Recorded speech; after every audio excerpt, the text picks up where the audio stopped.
But Dad, isn't it time for illegal ham in the face? But bro, where's the banjo? Some Cleveland sports shows try to give you hot takes, but only one can give you a big old piece of hot ham. Welcome to Illegal Ham to the Face. Talking all Cleveland sports. And don't forget our Fattboy Tuesday, where we also ham it up with some fun food topics. Without further ado, let's serve up some ham. Here are the Ham Boys, Fatty and Big Bri.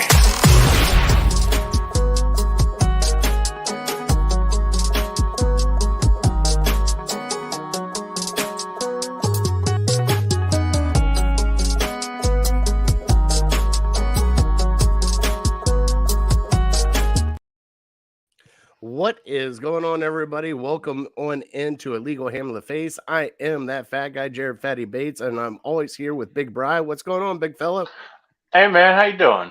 Hey, another day in paradise. At least it's not as hot as what they were calling for this week, Bri. Nice, cool, beautiful wonderful today. Summer day. Got up to like 81. I went bike riding with the kids. Note to self, I need to do that more. I went over a little hill, and I MF'd that hill like you would not believe, Bri. I mean, we could shut the show down now. That's the shocker of the show, that you own a bike. I own two bikes. You own two bikes? What are you doing owning two bikes?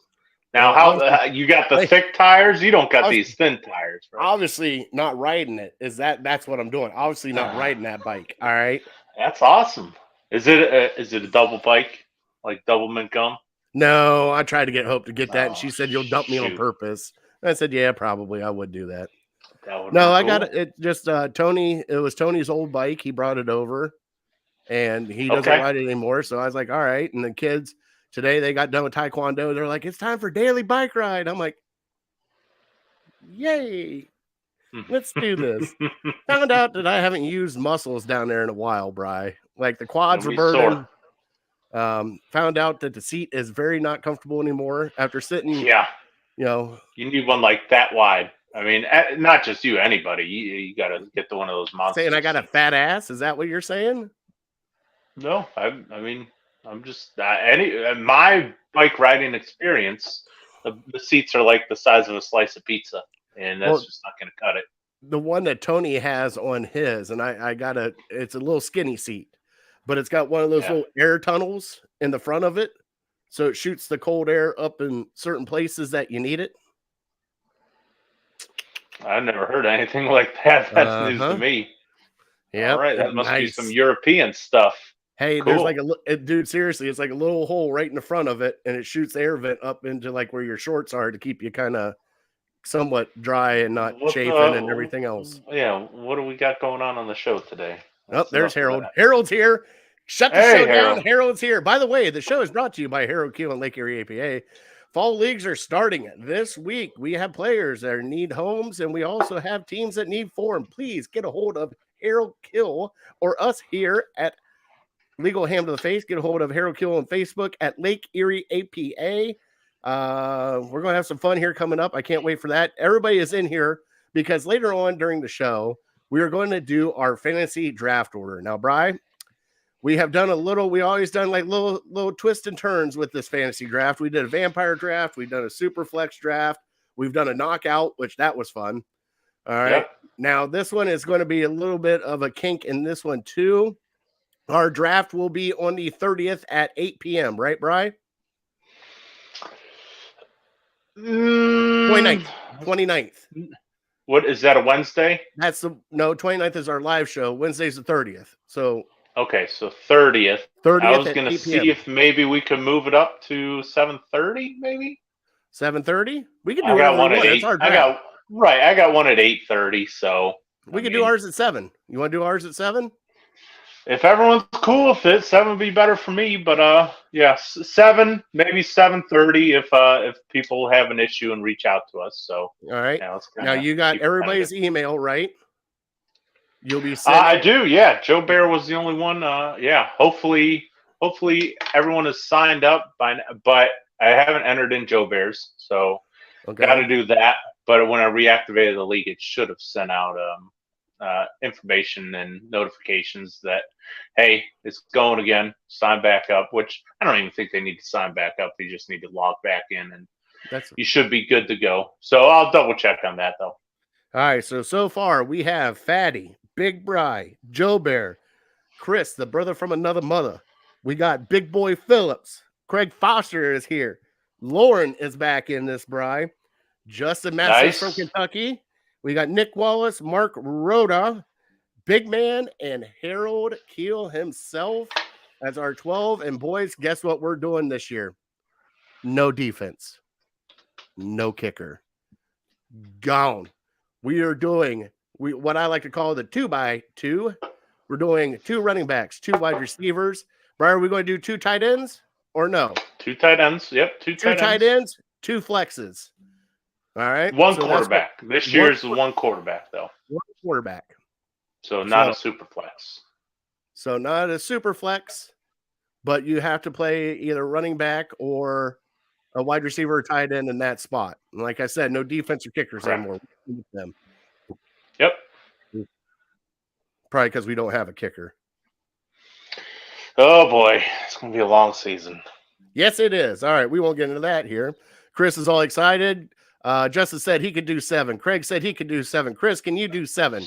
Chris can probably do 7. Harold, can you do 7? We'll find out here real quick. Majority rules, awesome. But we'll get into that draft order here a little bit later. Today's show, Brian, we are going to get into our trivia brought to you by City Dogs Cleveland. It is your turn for trivia, I believe. Yep. All right. Is it? Yes, it is. I forgot. But here, keep talking. I'll come up with something in my head. Okay. All right. Then we are going to get into our Cleveland headlines. We're going to talk a little bit of Browns, some things that happened through the week with the Guardians. Then we are going to get into Fatboy Tuesday. And, Bri, you said it, social drinking.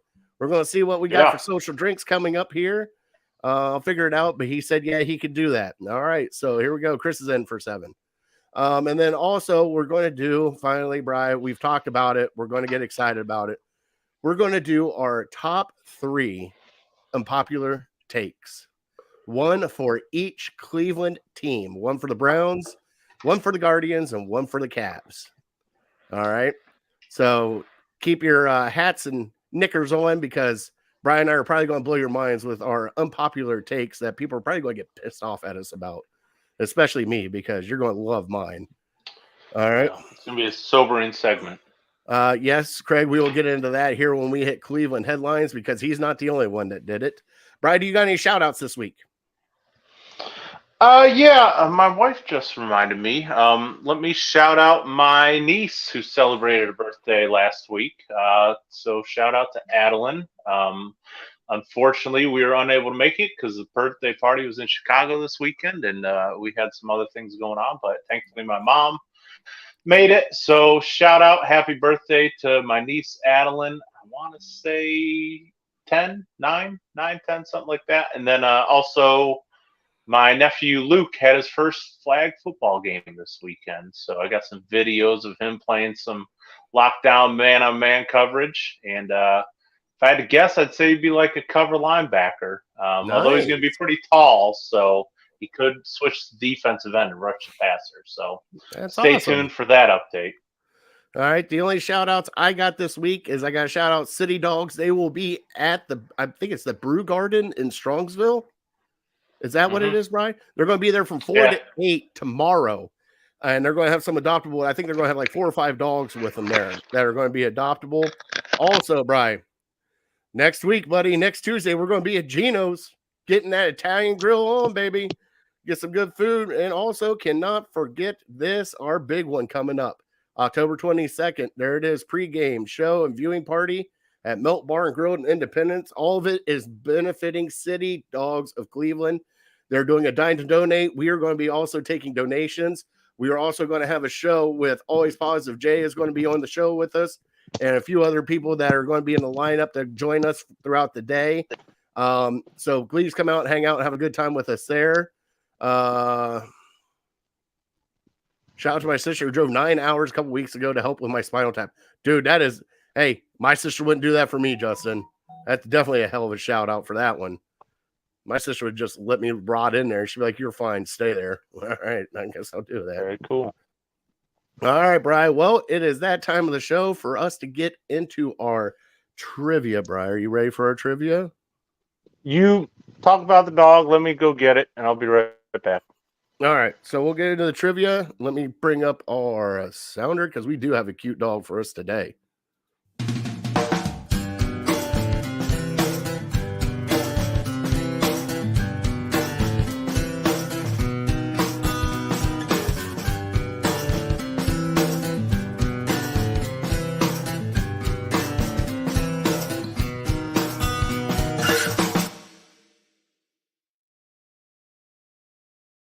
Boy, I don't know what it is about this show, but both me and Bri are doing great on trivia when we're supposed to do it our turn. So it's going to be a Bri fail and a Fatty fail for both of us for not doing our jobs right here.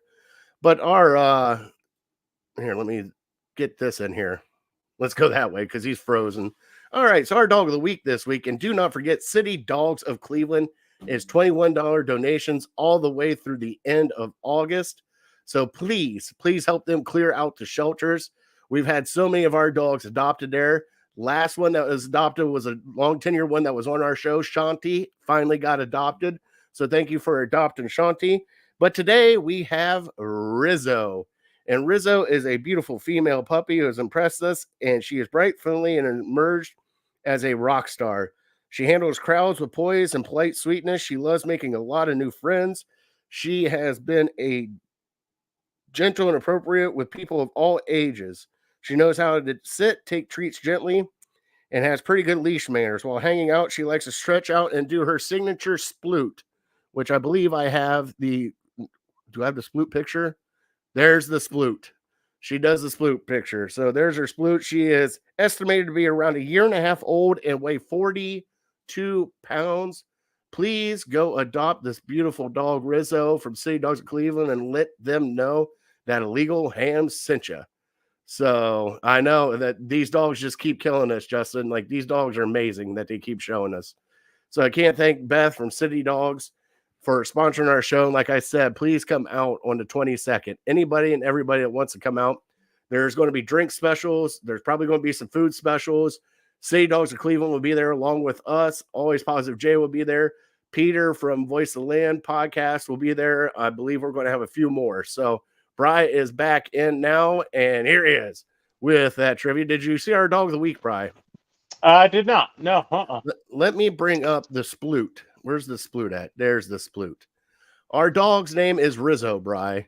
Sweet little 2-year-old girl, and is very good with mannered and leashes and everything else. So please adopt her. Beautiful dog, Bri. What a beautiful dog. They're doing it right over there in City Dogs. All right, big fellow. What is our trivia for today? All right. So we are going with a little Browns trivia. And on the surface, it sounds like maybe it's a positive trivia for the Browns, but I don't really know that it is if you really think about it. But the Browns, since 1990, okay, so the last 32 years, the Browns have the second fewest quarterback with interceptions in the NFL. So, of all the franchises, the Browns have the single quarterback with the second fewest. So, because Peyton Manning and Tom Brady were with the Patriots and the Colts for so long, they obviously threw a bunch of interceptions. So, give me the player who has thrown the most interceptions in the Browns' history since 1990. Since 1990? Mm-hmm. I got a pretty good idea. Okay. Not really. Well, I mean, the reason why we have second fewest is because we don't have many quarterbacks that started too many games. So. That is true. But it might, it might go into some of our Cleveland headline news coming up here, which we're getting ready. Chris, is Chris ready for the bass drop? And here we go.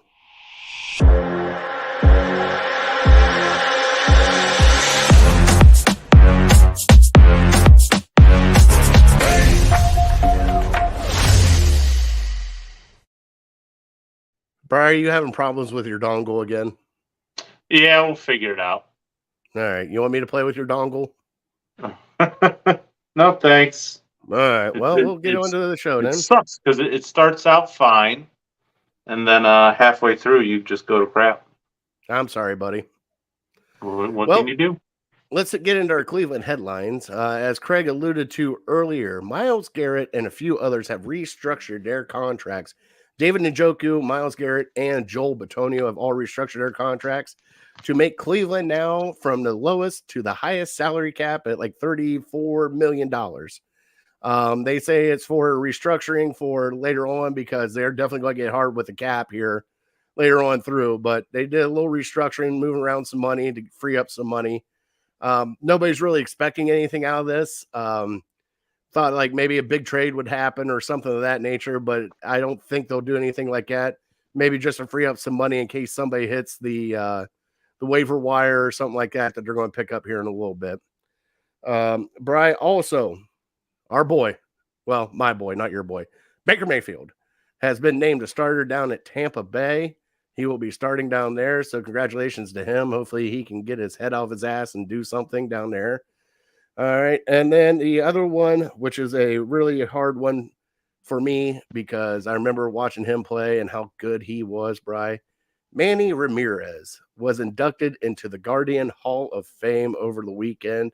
And man, what a man that guy was. He was awesome. I love Manny Ramirez. I just went back to the 90s teams with Albert Bell and him and Sandy and just unreal. So, Bri, you got anything you want to talk about with those three? With the restructuring of the cap, let's go with that one first. How do you take that, handle that, and what do you think they're going to do with that extra money from the salary cap?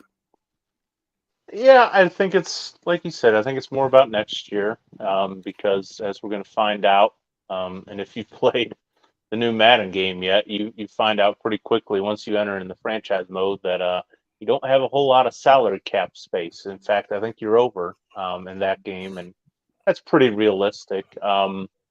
So the Browns are going to run into some cap issues here before too long, so they're just kind of trying to get ahead of it a little bit. But it does free up some money this year, and I think we have maybe the most somehow. This is how you really can't understand. A normal person can't understand the salary cap. We have the most salary cap space for this year. So if there's a deal to be had out there, maybe you can get a guy for where you got to pay him just a ton of money for 1 year. I don't see why you don't really think of that. And what crossed my mind was something like a kicker, Robbie Gould. If you want to pay him $10 million or something, you can do that if you're truly going all in for this year. So something like that, or any other player, you can get him on your team for just 1 year and pay him a bunch of money.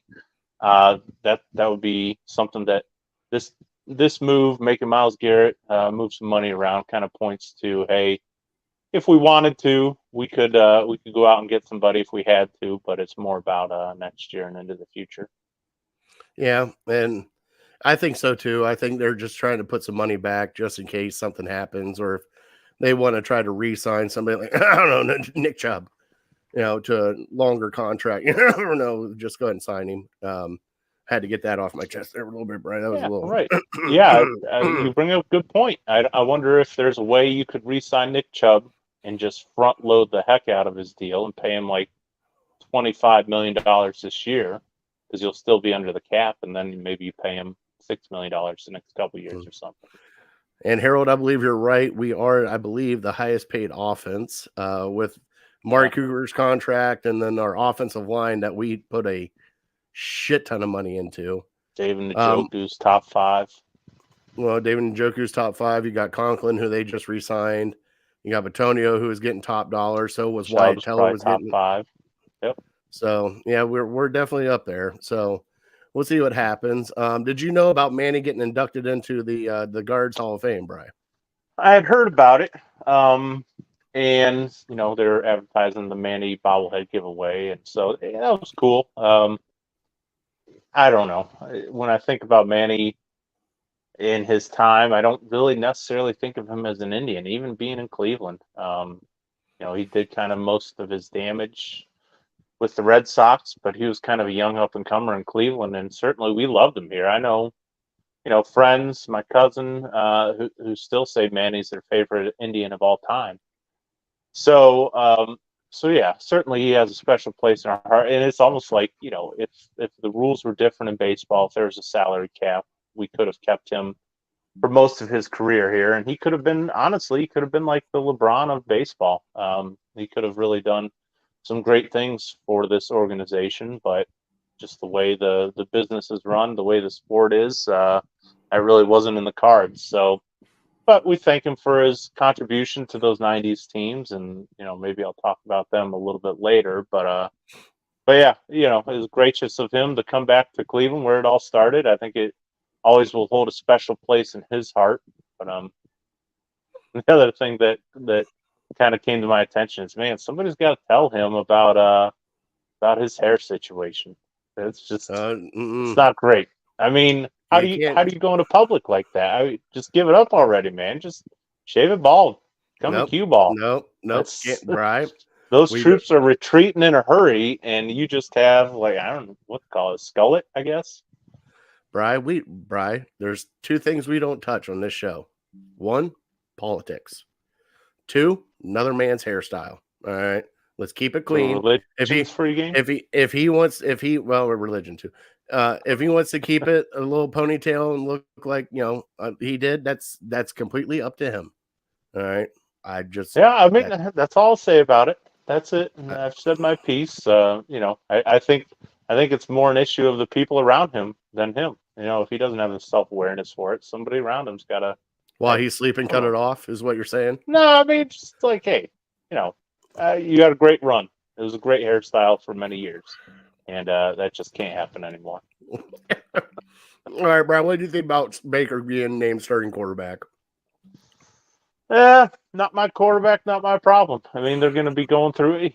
He's going to have all the opportunities. He has two great receivers, but his whole career, has he ever thrown to a receiver? I mean, has there ever been a receiver that he really had great chemistry with? Not that I can think of. And he's played with some pretty good ones. So I can't think of anybody. It's a chance. He'll get an opportunity to turn around. Hollywood. He's going to play in a. Who's that? Hollywood. Hollywood who? Higgins. Oh, Hollywood. What did he get? Like he did though. Yards receiving. It's still every time he turned around, Baker was always throwing to him though.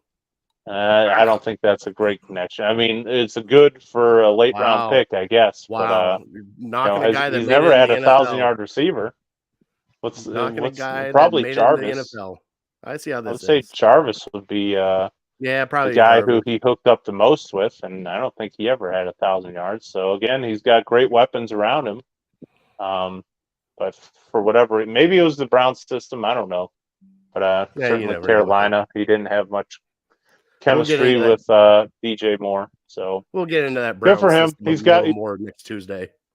He plays in an easy division, so he's got great weapons in an easy division. He should have the world in his hand, and But if he can't make it happen this year, this is his last opportunity. All right, well, let's get into our Browns, our Cleveland Browns. All right, Brian, we just got done with the Eagles. All right, we went there to practice, a couple skirmishes. DeJuan Jones throwing people around like he is Hulk Hogan and Andre the Giant in the Royal Rumble, just tossing people out of the ring. A couple of those. Backups played, and Brian, I put out a weekly Twitter poll. All right, now guess what? You're going to love this Twitter poll. I asked on Facebook and also on Twitter, and I brought up the Facebook one first. What rookie has impressed you the most? Because our rookies have shown up between Tillman, between DeJuan Jones, between Cedric DTR, Weipler, all those guys, amazing. They've done great so far. I threw it out there to everybody and said, hey, Brian, take a look at this Twitter poll right here. DTR was 66%. Jones was at 23%, Tillman at 9%, and then 3% other. And the 3% other was pretty much for Luke Weipler, the new center, who's actually been doing really good in camp. Is it Weipler or Weipler? Whippler. But, man, we got some hardcore fans if they're noticing the backup center. I haven't noticed him at all. I mean, it's not Ohio State hate, but yeah, I think maybe there's some homers there that just want him to do well. Well, and also you got Ronnie Hickman too, bud. 3 interceptions. Oh yeah, yeah. I would. Hey, if you want to put him on that list instead of Whippler, I would say absolutely. He's got 3 interceptions. But sure. we do have to talk about the 53 real quick, Brian, because a lot of guys, obviously Anthony Schwartz is gone. We just might as well bow tie that and just send him on his way. If they keep him, Brian, I'll probably flip over the table here at the house and break everything I could break. But another guy showed up, Austin Watkins Jr. showed up. And man, this kid has been catching everything. So far this preseason, he's got 15 receptions, 245 yards, 2 touchdowns, and a 16-yard catch average. Brian, this kid has been playing great throughout the entire preseason and practice. Man, do you think this kid has a chance to make the 53-man roster? Yeah, I would say he's leader in the clubhouse for that 6th wide receiver spot. You got you got DPJ, you got Amari Cooper, you got Elijah Moore, Tillman. I think those are the locks. And then a lot of people think David Bell, because he was a draft pick last year, he'll be a fit. And so I think your 6th one is kind of up in the air. And there's a lot of uncertainty still about it because Goodwin's still dealing with his blood clots, so you don't know what's going on there. Probably not going to be ready for the start of the season.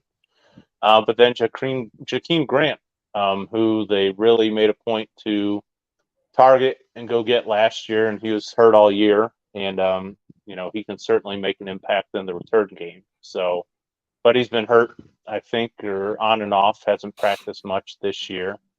So I think Watkins certainly is a guy you have to consider. I mean, just thinking back in any game, preseason or regular season, how many times has a Browns wide receiver gotten 139 yards receiving? It was impressive. It was a show he was putting on, and one-handed catches, making some catches near the goal line, kind of bobbling it, and then taking it in for a touchdown. Hopefully, he holds on to the ball a little bit longer. But yeah, he looked like a professional receiver out there. Now again, it's preseason, but I think with that performance, he deserves a look. Yep. And also the other one, Mohamed Dabate, our big boy from Utah, or linebacker. What people don't know is he actually, I believe, didn't he play at Florida, Bri, and then transferred to Utah? I don't know, to be honest. If you say so, I'll believe you. I thought yeah, there it is.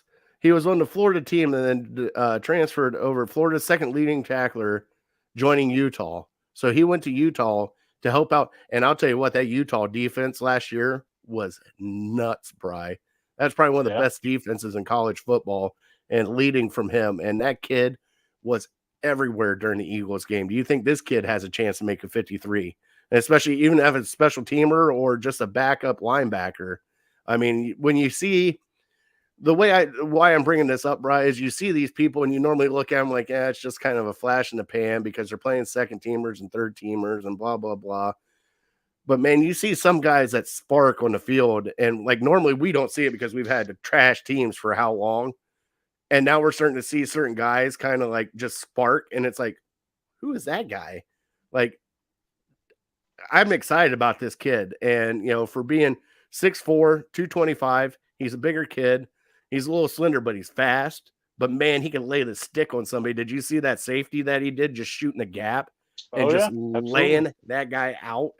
Like, so I hope he makes the roster. What about you? Yeah, I hope they give him a real look. It gets overblown and it gets talked about time and time again about these draft picks by Andrew Berry and how they get second, third, fourth chances. But I'm ready to move on. If we've given you a year and you can't get it done, and this guy is better than you, even if you're a draft pick, if he's better than you, just put him on the team. And with the Phillips injury, it opens up another spot in the linebacker room. And, sometimes these guys who don't have much of an opportunity or don't come in being just handed positions or playing time, they really have to work for it. That mentality goes a long way, and that kind of sticks with you. So, yeah, I'd be excited to see him again for sure. We only have one more preseason game left, but yeah, I don't see why. I haven't really, we talked about doing the 53-man roster, and I think I wrote it down at some point, but I haven't gone back to it recently, so I don't know who I would take off the team. But he was an impact guy. Give him some, even some first team reps this weekend. It sounds like maybe the starters are going to play for at least a quarter or so. So get him in there with the first team guys, especially against a Patrick Mahomes. He might fall on his face. I don't know, but he's young. I think the potential is there. I don't believe we drafted any linebackers this year. So he could kind of be the rookie in that room with a bunch of potential. And yeah, you went to Florida. We saw what Utah did to the Heisman Trophy winner last year at the end of the year. Kind of stymied him and shut him down a little bit. So give him a chance. Yeah, I'm excited for him. And I actually did. I looked at my notes over here. I did have him on the 53-man roster. I didn't have Watkins, but I had him making the linebacker room. So Nice. There's one thing I want to bring up before we get into our game coming up against Kansas City on Saturday, Bri. And it was brought up on 92.3 The Fan, and I didn't even think about it until then. Bri, we have been hearing all camp about Elijah Moore, about Amari Cooper, about all these rookies, Tillman, everybody else, Schwartz dropping balls. There's one person we have not heard one thing about this entire training camp. Donovan Peoples-Jones. And normally we hear something about him. Just anything and everything. We haven't heard one speck of anything about him at all throughout this camp. Are you concerned that we haven't heard anything from him throughout this entire camp? No, I mean, I'm not, because sometimes no news is good news. We've seen what he can do over the last couple of years, and he's not a superstar or anything by any means, but he's a solid receiver.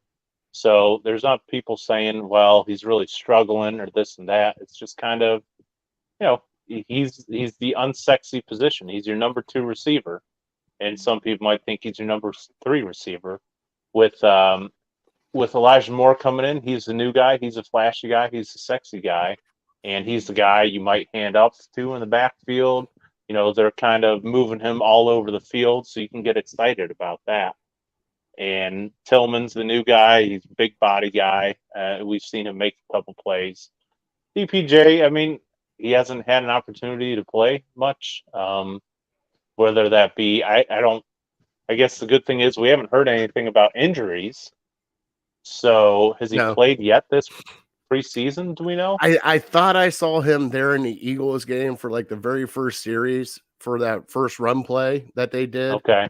Right. But I don't think I've seen him after that. So I don't know if he's actually now we'll see Saturday. This kind of translates into Saturday because the Browns announced they will be playing their starters for probably about a third of the game.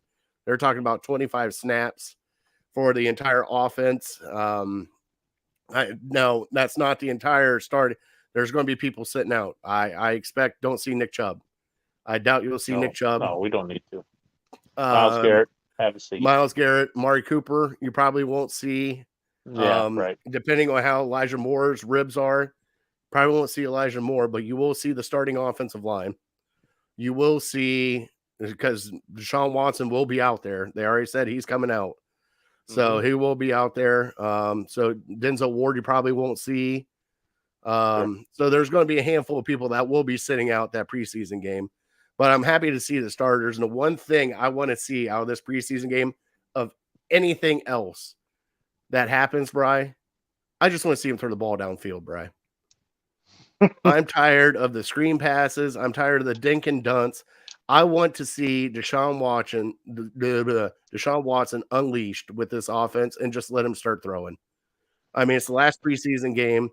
Let him launch it downfield. Let him open up some wide receivers and just let him go for 20 plays and then take him out.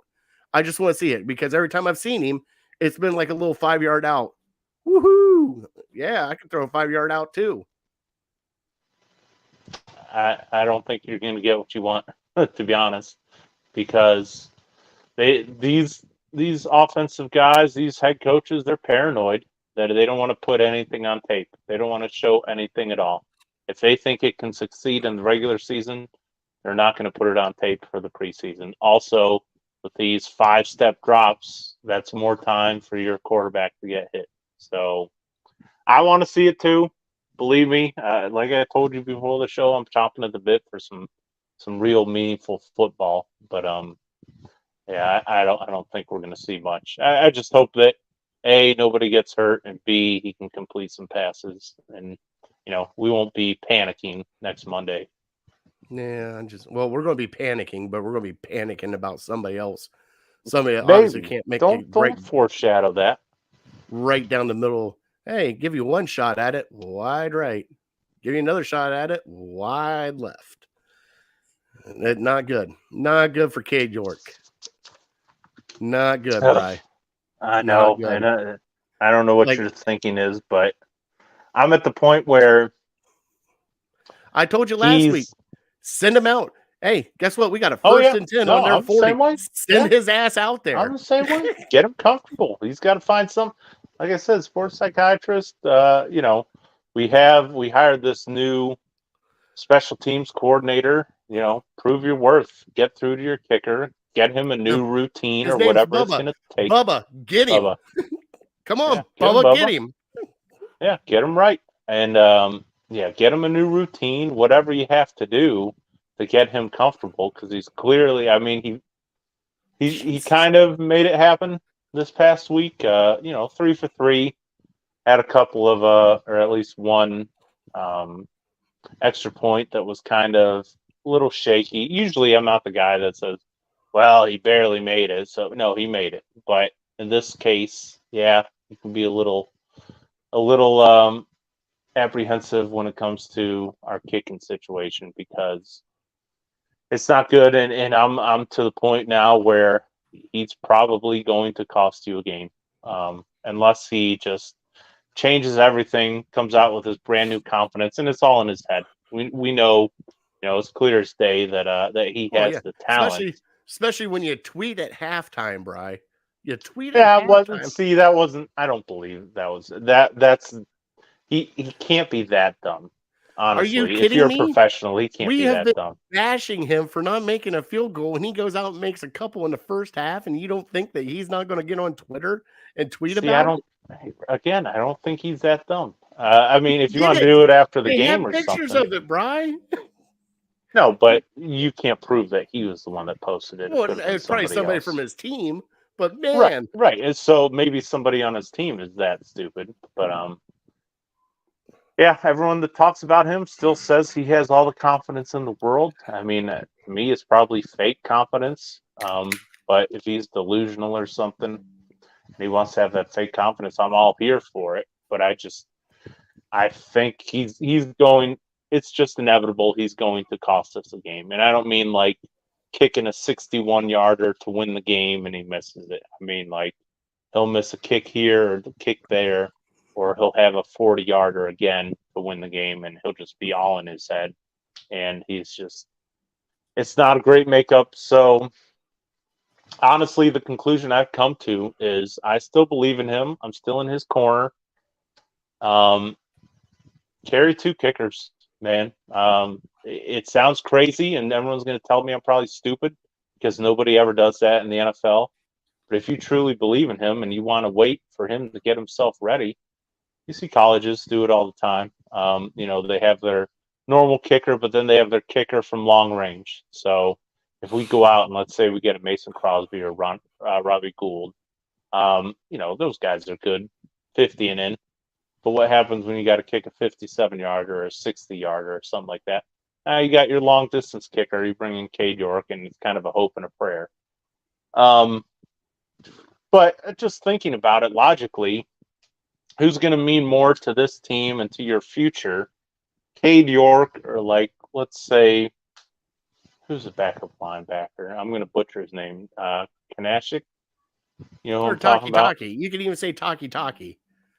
Or Taki or somebody like that. If you go through the 53-man roster, you can find one guy who's not going to impact the game a whole lot. He's probably just going to play special teams. week in and week out, unless there's a major injury. And I even think so you got an active 53-man roster. I think they only dress maybe 48 guys or 46 guys. I don't know I exactly think the so, number. but there's a new rule because they got the third quarterback rule now. Right. Where you have to have a third quarterback, and there's some emergency other guy. things. So he dresses and he only plays if you absolutely need him. So he's your designated third quarterback. If your first and second quarterback are hurt, then he gets thrusted into action. So he's not. You can't just say Deshaun Watson is having a bad game. We just can't throw DTR in there. The only way he can play is if the first two guys are hurt. But so if you only you have a 53-man roster, put him on the 53-man roster. You don't dress him, and maybe you do dress him if everybody else is completely healthy. But if you have like a weakness or maybe a couple lingering injuries at linebacker or defensive line, then maybe you move those guys. Those 7 guys that don't officially dress. You move them and you dress them. So at least you're protecting him a little bit. Who knows? If you stick him on your practice squad, nobody might even want him. But I would think that somebody is going to eventually say, "Hey, let's take a chance on this guy," because kickers are so scarce, and everybody's looking for the next Justin Tucker. So, and you also got to factor in it takes like a year or so, maybe a year and a half for kickers to kind of settle in. Because look at we had Zane Gonzalez, who wasn't the greatest words, and Double Doink. Cody Parkey was here. Chase McLaughlin. All these guys got jobs after they left the Browns. And they did all right. Carl Joseph kicked for a while from Minnesota. So, I think I'd like to go with you, bring in a vet, and then, send him to the practice squad and try to get things worked out. And, if somebody claims him, they claim him. At that point in time, you can't be mess around. That's what Chris just said. How can you not get a vet kicker and see what happens? Forget this confidence crap. Do your job or get out. And that's and this is the thing, though, is like they're at practice, he's doing great. It's like certain kicks. And Brian, have you noticed, like, when he kicks it, there's like a flutter to that thing?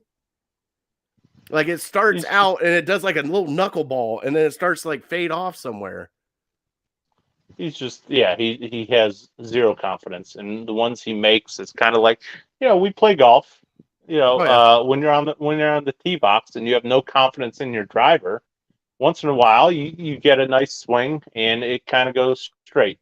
But most of the time, you're swinging up there. You're nervous as all get out. You don't know where the heck it's going. Just imagine if 70,000 people are watching you.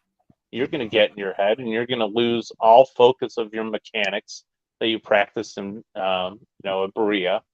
And so he's just got to find a way to calm himself down, and that's kind of on Bubba. That's got to, Bubba or whoever. Maybe bring in a veteran kicker that can help him out a little bit. Say, hey, I've been in your shoes. I've struggled the way you have, and this is what helped me out. And maybe he can just block out the noise that way. But the way we're sitting now, he will cost you a game, and just because, especially, and it'll intensify when he's kicking in Cleveland. When he's on the road, it might not, unless he's kicking a game winner, it might not come to the surface too much. But when he's kicking in home and he knows the boos, people are there, people have the boos in their mouth, they're just waiting for the umps to wave it no good, and then they're just going to rain it down on him, and he knows that. And so he's thinking that the whole time when he's standing over the ball. So something's got to change. I don't know if this is going to be the year for him, but a lot of times you probably look at the list of the top 10 kickers in the league, and most of them were not drafted by the teams that they are on, because these guys have to go through the meat grinder. They have to gain the confidence. They have to know how to block out the crowd and just focus on their craft. And Cade York is still doing that. Yeah. I honestly think, Brian, what he really needs to do is just get away from the team, get away from everybody, go down to the stadium by himself and just kick. Like, take Baker's keys, because it's going to be your home now. Go down to the stadium and just kick. And just kick. Find a crappy day. crappy windy day on the lake, go down and kick at the stadium. I don't give a shit what you do in Berea. Berea is different from the Cleveland Browns Stadium. Just go kick. He's just got to get away from everything. I disagree. I think the only way he can get better is by putting himself in that situation where 70,000 fans are looking at him and he has a meaningful kick. He could do that, go down to the stadium, and I understand the weather hasn't been that bad to affect his kicks. No, but I mean, it's just everything in here when he sees all the bright lights and all the people, and he knows that it's going to be scrutinized and talked about on Cleveland radio for a week if he misses one kick. And he's thinking about that the entire time he's approaching the ball. And if he makes it, it's almost luck if he makes it because of his mechanics, because he's not in the right headspace. Now, Brian, I'm gonna bring something to you, and I know it might be a little taboo for some people here, but we do have chefs that watch this show, like Justin. Maybe make him a special brownie before game day and give it to him right before kickoff and see what happens. Yeah. Like a little. I don't know the rules against that. I mean, Josh Gordon talked about doing some stuff before games, so I don't think they drug test you before games. But at this point, who's really going to drug test the kicker? Like, come on. You'd be surprised if he hits a 65-yarder. There'll probably be a drug test on his coming out like Spicoli. Oh yeah. Oh, what was it? Myles Garrett wore no sleeves, and he was showing the guns off. There was a drug test waiting for him. Oh yeah, I love that. All right. Well, Brian, they've been waiting. Do you want to get in our fantasy draft, buddy? Yeah, let's do it. All right, let me bring up the names here. All right. Now, this is a randomized order that I did names in. Now, Brian and I will always be the last two, okay? So, the last two, I'm going to call a name. Brian is going to pull a number out of the hat, and that is where your draft order is. All right, everybody in the comments, you guys ready to go? I don't think a brownie would help the kick for that. Well, I tried, Justin. I'm trying everything. Maybe we can get him some LSD or something. I don't know. All right, Brian, let's get into our fantasy football draft order. All right, now I'm going to go. The first one on the gate is Harold Kheel in Lake Erie, APA. Gets the first draw out of the hat. Here we go, Harold. All right, Brian. Harold is picking number 4. Harold Kheel, number 4. Number 4. All right. Next up on the list, you got Big Man from the Cheap Seats podcast. Picking number 8. Number 8, Big Man. All right. Next up, Mark Roeder. Mark is number 5. Mark is number 5. Next up on the list, Nick Wallace. Come on, Nick. What you got, Nick? 11 for Nick. Nick has got 11. All right. Justin comes in next. Here we go, Justin. 7. Justin got number 7. All right. Next up on the list after Justin is Lauren. All right. Lauren's got number 12. Number Lauren. 12. Sorry, Lauren. Sorry, she can double back. All right. Yep. Next up on the list, Craig Foster. Craig, here we go. Number 3, Craig. Number 3 for Craig. So 1, 2, 6, 9, and 10 are left, Brian. After Craig Foster. If we get 1 and 2, they're going to be pissed. All right, that's all right. Next up is Big Boy Phillips. All right. I feel like he's pretty lucky. Yeah, he won last year. We can't let him win again. Oh, 6. Number 6 for Phillips. Phillips. After Phillips, here it comes, Chris.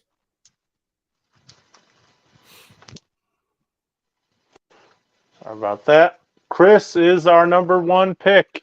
Chris has got the number one pick. All right.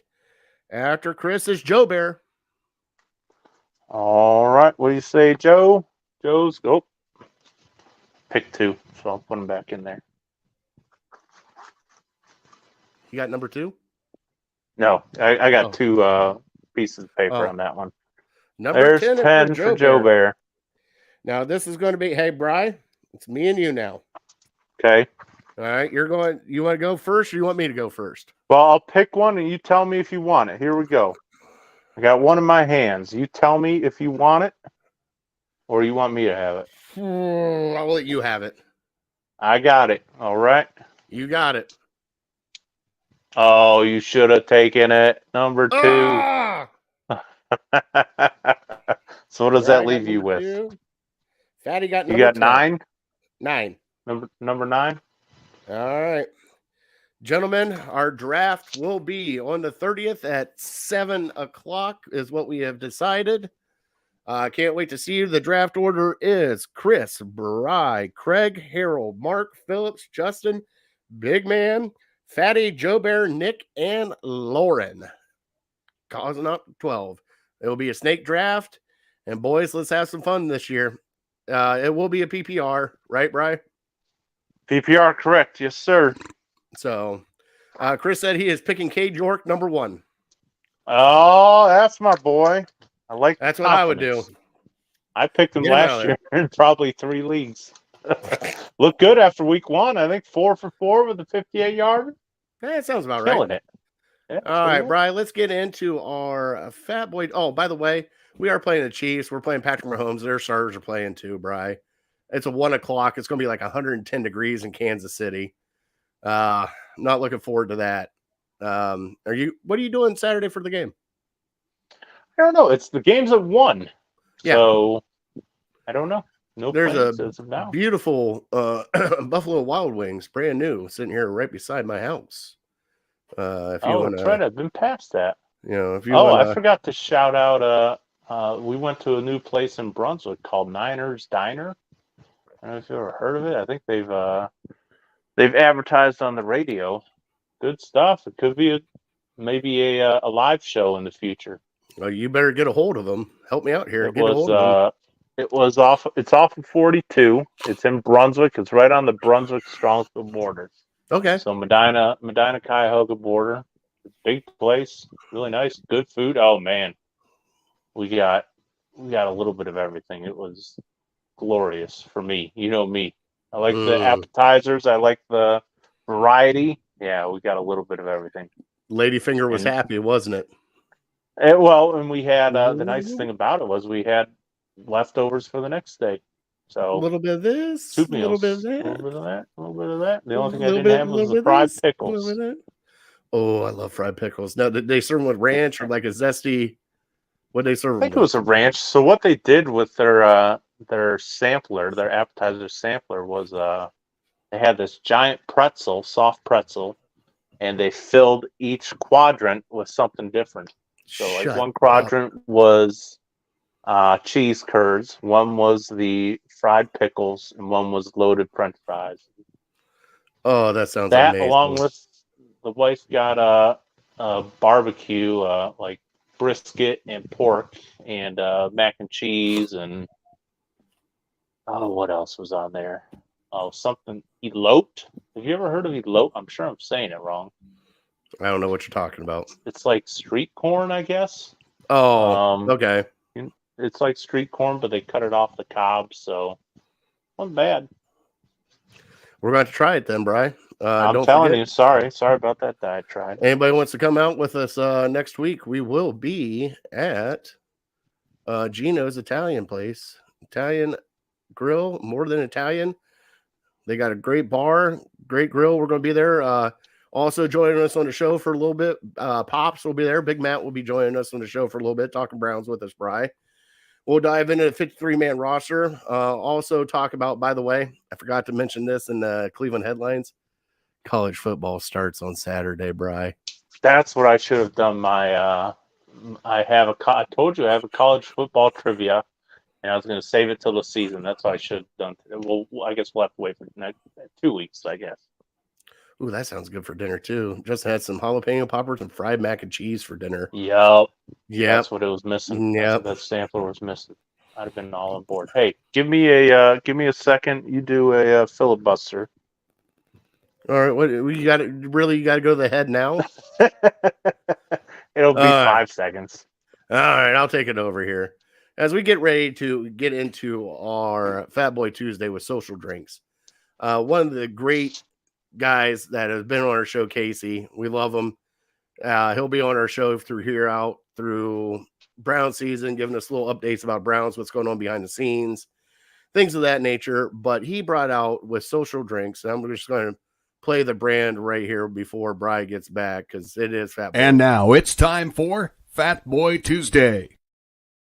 And Fatboy Tuesday, we're talking social drinking and social events. And he brought up a great point that beer is kind of universal, which I totally agree. Beer is like a universal that you can go out anywhere else. And what we're going to talk about is like certain events where you think certain drinks should happen. Like if you go to a wedding, got to have some wine at the wedding.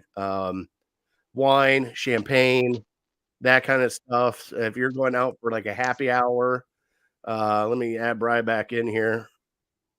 There he is. Look at that beautiful face. We're talking about social drinking, Bri. And Casey brought up the great point that no matter what social event, beer is like universal. Beer kind of goes everywhere, right? Because you can have fancy beer, you can have like, your mud-down beer. And what I was saying before about like weddings, when I think of weddings, I think of like wine and champagne. When I think of like happy hour with like friends and stuff like that, mixed drinks or martinis or something of that nature. Oh yeah, Scotch, bourbon, and tequila. There they are right there. Like when I'm at home with friends, Brian, like if you come over, I'll drink beer with you. But if we're like on the back patio, just sitting there watching the kids play or something like that, there's nothing like just sipping on a scotch or whiskey. Just sure. That kind of thing. Kids' birthday parties, you normally do shots until the wife looks weird. It's like, you need to slow down. I'm like, it's a party. Why haven't you invited me to any of your kids' birthday party? That sounds like an awesome time. It's like an 8-year-old birthday party, and you just got to let loose, Bri. You just got to let it loose. Take the consequences later. That's what we call day drinking. Everybody comes over at 2. Kids are playing with their toys, and you're just completely hammered in the garage, just yelling at everybody. Thanks for coming out. I've always been against like gender reveals are kind of the new thing, and I was always like, that's the stupidest thing ever. But then I started realizing like it's just another reason to get together and party and have a couple drinks. So it's like, okay, as long as you're not too uppity about it and you don't make it like a baby shower. If it's just a party or something. If it's a diaper party, it's a whole different story, Brian. Well, diaper party is the way to go. Yeah, and diaper party was the best way to go, and then I got yelled at for that one too. But I did get a lot of diapers that day. Yeah, good puts to good use. Yeah, everybody needs some diapers. I don't remember half of that day. I do remember my dad and my stepdad bonding with music playing the jukebox while all of us were watching. I think the Browns draft was on. We were watching the draft. It was back when I think the first, second, and maybe even third round were on Friday, and so rounds like 4 through 7 were on Saturday. And yeah, I remember your stepdad wearing the Trent Richardson jersey, and I was talking to him a lot of Browns stuff. I'm trying to remember. It was the Browns draft where they got. Who's the corner? Was later rounds, so it was Saturday. Whoever McFadden's first name was, Slaughter, the safety from Notre Dame, who I don't think ever really played for us. Antonio Armani Bryant, maybe was a 7th rounder. Just random names, like didn't do much for us, but yeah, I don't think. We might not have even had a 1st or 2nd round pick that year. Do you remember what year it was? When were your kids born? 13. So 2013 draft. So it was the 13 draft. So yeah, so it was the year after we got Richardson and Whedon. Yeah, so I don't know if we had a 1st round pick that year. Yeah. Well, Brian, I'd love to see what goes on in that beautiful mind of yours. Like, you are a savant when it comes to like See, some now like that I'm thinking about it, I wonder if it was Danny Shelton and the Cam Irving draft. I don't you know. know. Honestly, now we're going to have story time with Jose, and we're going to see if you can stump Bry. You're going to be like stump the Swami. It's going to Well, be it's just like not. See, I start drinking in the I'm pinging when I'm having 0 beers, but as soon as we start going, it's bad. Yeah, I'm not as good as I am when I'm sober, so can't yeah. remember much unless I get in the zone. So, Brett, so what do you socially like if you're going out? I know you're a beer guy, and there's story time. Justin, if we can get Jose on here for story time, it Oh, will I got it blow on Saturday. your mind. You got it on Saturday. I was with you on Saturday, and I've I had it got it on all the week, ride home. Bry. All week, Bry. It has not Yeah. stopped. It has been Jose Cato story time all week. Like I tell you, like when he used to come in on Mondays and he would just talk your ear off all Monday, like sit around. He's got nobody to talk to all weekend, and these thoughts just fester in his head. And rather than writing them down, he's able to remember them. But it's just word diarrhea when he gets to work on Monday, all day long. Yeah, if we can get that. Oh, all right. Justin's got a new book for story time. Justin, tell me what the new book is because I love your story time. And if anybody doesn't know what Justin does, he does story time on YouTube where he reads children's books that should be inappropriate for children to read. Like, or what was it? Shelly trying to find her hairy balls. Like that kind of thing.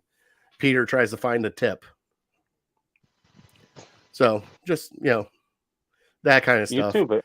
Yeah. Oh, it's great. Great. Go to What do they search for? What should you search for? Do you know? I think it's Running Bald Man. I think what it is. Okay. Do you want to play with my box? That is the kids book that Justin is reading next time. So please go check it out because Brian, there's times that I just laugh going, these are really kids books right now. Like it's Is he able to hold it together the whole time? He actually is, which is actually, and he does the whole thing. Like he shows the pictures and everything. He's like, Lacey does this. Look what Lacey does. Look at that. There it is. And he brings the book back and he starts smiling. Then he turns it to the side like this. It's great. I love it. I love it, Bri. All right, so let's get back to social drinking, Bri, so we can get the show done and over with. All right, so social drinking. What do you go for at weddings? Like you're kind of a keg guy at weddings, right? No, well, so wedding, it's a strict formula. You have 2 whiskeys or bourbons on the rocks, and then it's light beer from there. Or you kind of step down every way. So you start with the heavy stuff, and then after that, you might get a craft beer or 2, but then it's just light beer after that to kind of, because it's going to be repeated trips back up to the bar. And, you don't want to, nobody wants to get too sloppy. So you have to really watch yourself. You can't be doing shots. You can't be drinking bourbons all night long. Knowing me, and it's the same way kind of for anything I do, really. You start with the heavy stuff. And if I go out to dinner with my wife on a Saturday or something like that, I'll get like a craft beer for my first one, but then I'll switch to light beers for the second and third. And then she's driving me home. Or, tailgates, it's light beer kind of the whole way, unless you're really trying to fit a lot into like an hour and a half, trying to get some good work done. But if you're going to be tailgating, it's going to be 3-4 hours. Light beer is the way to go. Otherwise, you're going to have a bad time. You're not going to remember it. And I don't. Maybe some other people can handle their alcohol better than I can now. It used to be a little better, but anymore, I'm getting old. So I got to really watch it. So, well, no. So, like for me, if I want to do, let's just say stamina wise, just, for longevity of if I got to stay there for, 6 hours plus, whatever it is, and I got to just hunker down, Bri, I am sipping on whiskey the entire time. I can't switch over at that point. The reason why is if I'm sipping on whiskey, I am not down in beers like crazy. All right. And that's the thing with me is like when we get to like tailgates and everything else and everybody's handing beers and everything, dude, there's no, like once that floodgate opens, we're not shutting that floodgate down. She's gone now. We're doing shots and everything else. Like, here we go. because I go for like the short haul of like 3 hours hard. And they're like, all right, take me home. I'm done. And I know when I'm done and I'm out. I bounce out quicker than anything. I'm like a ghost sometimes. Like, see ya. I don't know what it is about it, but I know where my limit is because at a certain point in time, I'm not going to get sick. That's not going to happen. And I know where I'm at and if I'm going to get sick or not. And I'm not going past that threshold because I am too old to be thrown up in the toilet and all that crap. I'm like, take me home. I'm done. I know where I'm at. But if it's like let's say a wedding, I'll sit there. I could sit there and sip whiskey or mixed drink unless it's Captain and Coke, but mostly it's whiskey. I'll sit there and sip on Jack the entire night and it will last me the entire night. Like I could sit there and just be completely comfortable sipping on Jack or Jameson or something of that nature. But man, if I switch over to beer and it really starts going like that, it's downhill, buddy. It's like slippery slopes. Oh yeah, and the most important thing is just knowing your limits and knowing who you are, knowing your tendencies. Like I know I can't. If you tell me I can only have whiskey for the night, it's going to be a bad night for me because I'm gonna have one. I'll be like, all right, feeling good. I'll have two, maybe I'll have three, still feeling great, and then before you know it, it's like off the cliff and sloppy. Slurring my words, falling downstairs or whatever, and so it's like, okay, I know I like to drink anything, any sort of alcohol. It's good by me. Those 7.9 IPAs, craft beers, probably not going to go over as well as a 4.2 light beer, and I can drink more of those, and I'm just going to be hammering one after another. So light beers is the way to go. So. Yeah, knowing that going into it, knowing your tendencies, that's the key. It took me some time, but I feel like I'm mature enough to know now that hey, just stick with the light beers. After you get a nice little buzz going, maybe a little whiskey, bourbon, or craft beer that's maybe a little higher in alcohol content. It's time to switch to the light stuff and just kind of finish out your night that way. See, we need to have the sounder of the what was it? The NBC, The More You Know, come across. Yeah, right. Ding, ding, Yeah, ding, took the more me you know. probably into my late 20s before I really figured out the formulas for all these social drinking events.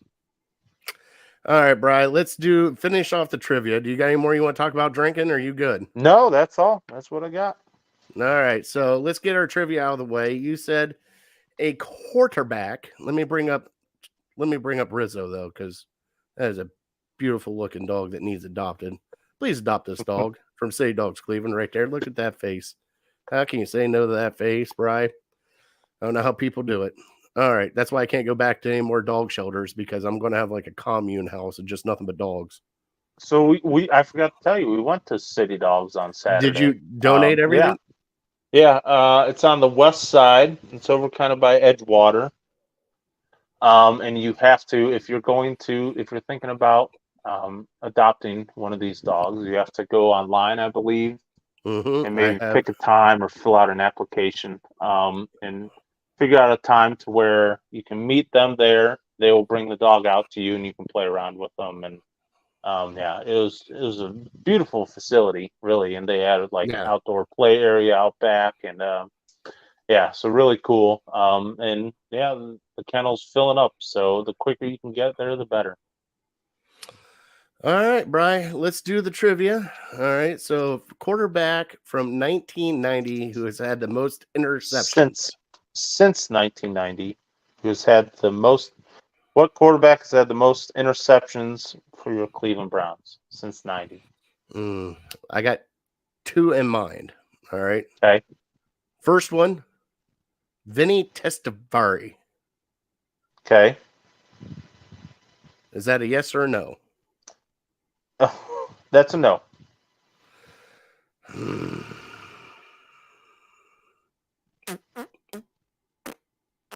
Baker Mayfield? No, good guess though. Yeah, because I think he's led the league in interceptions since he joined. Do you have a third? I'll give you one more. Kelly Holcomb. Close. Same time frame. All right. It wasn't DA, was it? No, it was Couch. Tim Couch, really? Well, yeah, he's played the most there. He played 3-4 years with the Browns in his rookie year. Second year probably wasn't great.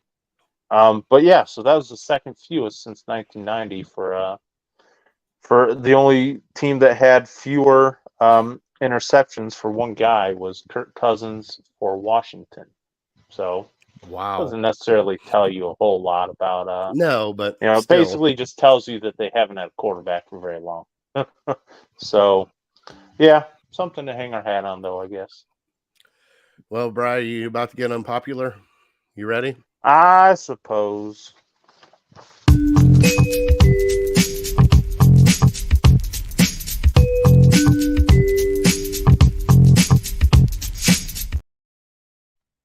All right, we're doing our top 3 unpopular takes, Bri.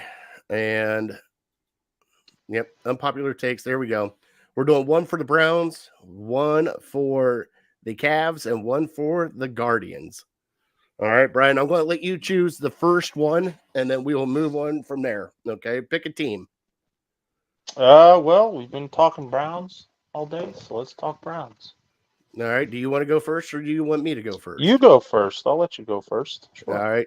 Now, this is probably it's not a bad take, I don't think, but it's a take that I believe, and I don't want it to happen. I really don't, but I think it might. I believe Deshaun Watson is not the quarterback to lead us to the Super Bowl. I believe that we paid $230 million for a quarterback that is just going to get us to okay and get us to maybe an AFC championship. I truly believe in my whole heart that the time off that he had was too much. Now, granted, I looked this up with Michael Vick. Now, Michael Vick had a similar time off. Except Michael Vick actually went to prison and came back like 18 months later. So he had like a 19-month layoff before he got re-signed and was able back in the NFL. Sean's timeline's a little different, but Deshaun's things are also a little different. People forgave Mike Vick and everything else. I have a feeling that this is going to loom over his head a little more than what he thinks until all the proceedings are done. But I really do believe that we got Deshaun Watson and trade away draft picks and gave him a lot of money not to get us to the Super Bowl. Yeah. I mean, that's the big fear for every single Browns fan, I think. I think anybody who tells you that they're certain he's going to be great, I think is just optimistic. And deep down, nobody knows. I don't know how I would feel if you said, like, you won't take us to the Super Bowl, but might take us to an AFC championship. I don't know how I would feel about it. I mean, certainly that's as far as any quarterback's taken us since Otto Graham. So would I be satisfied if that's as far as he took us? I don't know. Probably not. Bri, we were a Chad Henne ankle break away from getting there. Yeah. Yeah, but we've also dealt with 1-31, so AFC Championship is far, far away from 1-31. No. So I get that. It depends on your perspective. I honestly think that I think Deshaun is a very good quarterback, and they are trying to bring back and resurrect the Deshaun from 5 years ago, Bri, and I think that's going to be too hard to do. Well, yeah. I mean, honestly, he could be a 5-time Pro Bowler and never make it to the Super Bowl. As stacked as the AFC is, and it's not getting any easier, at least for the next 5 years. The Browns could be a very, very good team, and he could be a very, very good quarterback, and we still don't reach the Super Bowl. So it's it's just the reality of the situation where we're at. So yeah, certainly a lot of Browns fans share in your fears that he won't take us to the Super Bowl. If you have anything else you want to say on the Browns, go for it. No. If not, I'll go with mine. Nope, it's just one take for each of us, bud. Sure. I got my Browns unpopular take is that Myles Garrett will not win. It's more of it's an unpopular take and also like a bold prediction as well. Myles Garrett won't win the Defensive Player of the Year this year. And it's maybe not a super bold take because he hasn't gotten a vote yet, but the bold take is he won't win or he won't lead the Browns in sacks even. I think Zadarius Smith, just what I've seen from him a little bit, I think maybe he surpasses Myles Garrett. I'm not saying he's a better player than Myles is, but Myles dealing with maybe some injuries, maybe not playing as much in the Jim Schwartz offense or defense. Obo cutting into some of his playing time, taking him off the field a little bit, and just Zadarius Smith being the best defensive end he's ever played with. I'd be fine with if they both got around 15 sacks. That'd be good by me if they had 30 combined. But I think maybe everyone's thinking with this Jim Schwartz defense now that Myles Garrett's playing with Schwartz and Smith and a better defensive line that he's gonna win Defensive Player of the Year. Honestly, I don't think it'll happen. Okay. All right, let's switch over. Let's go Cavs next, Bri. Okay. You're up. Yeah, I'll go. And it's kind of what brought forth this whole idea for me was my Cavs take, and it's unpopular because I don't think Cavs fans want to hear it. And I don't think it's true right now, but I think when we look back in a couple years, I think we'll say that the Cavs lost the Donovan Mitchell trade. So I think Mitchell's going to be moving on. I don't think he's going to get us a championship. And I think Markkanen, maybe even, was it Abaji? Was that the draft pick that we sent to Utah? I think the guys we gave away will have more of an impact long term on Utah and would have had on the Cavs organization as Donovan Mitchell did. And he was great this year. I don't want to take anything away from him, but just the fact that, last year was kind of ended as a disappointment. He didn't do great in the playoffs. He was second team All NBA, so he had a great regular season performance. But I just think he's looking to get out. Even though he might not want to say it now, we might even trade him and turn him into other assets. So that's kind of the unknown at this. But I think long term, looking back, I think us acquiring Donovan Mitchell and giving up what we did, I think will not be for the best of the organization. God, you and I are so alike on this one because mine was Donovan Mitchell too, bud. Yeah. Bringing Donovan Mitchell in, I believe, handicapped this team. It stunted the growth of Darius Garland and his connection with Evan Mobley and Jarrett Allen at that point in time, and especially with Markkanen being able to shoot outside threes the way he did. You could have plugged anybody there. Now, I'm not saying Donovan Mitchell isn't great, anything of that nature. Right. I just think he was not a fit for this team at the time that they brought him in.